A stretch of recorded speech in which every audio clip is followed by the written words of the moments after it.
सूर्य भगवान की, विश्वकर्मा भगवान की।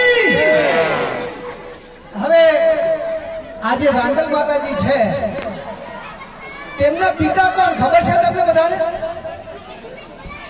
રાંદલ માતાજીના પિતા કોણ છે?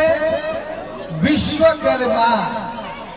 સૂર્ય ભગવાન વિશ્વકર્માજીના જમાઈ થા। સૂર્ય ભગવાન વિશ્વકર્મા ભગવાનના જમાઈ થાય।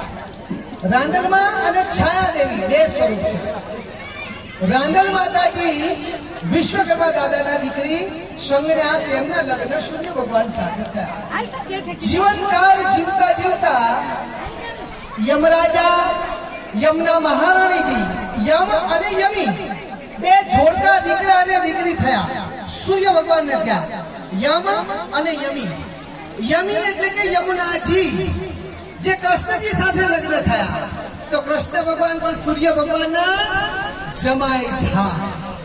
હવે વિશ્વકર્મા દાદાના ભાણેજ જમાઈ થાય ને, તો સૂર્ય ભગવાન ના દીકરી રાંદલમાં, તેમના દીકરા યમરાજા અને યમુનાજી। પછી તાપી નદી સુરતની હમણાં જ તિથિ ગયા સાતમને દિવસે 7000 કિલોમીટર લાંબી તાપી નદી જે છે તેને તપતી કહેવામાં આવે છે। તે પણ સૂર્ય ભગવાનની દીકરી છે। તેમની ચુંદડી હમણાં 1300 મીટર લાંબી ચુંદડી ચડાવવામાં આવી, હમણાં આગળ સાતમના દિવસે સૂર્ય ભગવાનની દીકરી 7000 કિલોમીટર લાંબી તપતી માતા। આગળ જતા જીવન જીવતા મનુ સાવરણીજી અને પછી માતાજીનું એવું કહેવાય છે કે તેજ સહન નથી થતું। સૂર્ય ભગવાન સાથે એમને જન્મ આપવાનો હોય છે, બીજા દીકરાઓનું ઘણું સર્જન કરવાનું હોય છે। તો રાંદલ માતાજીના આગળ જતા એવો વિચાર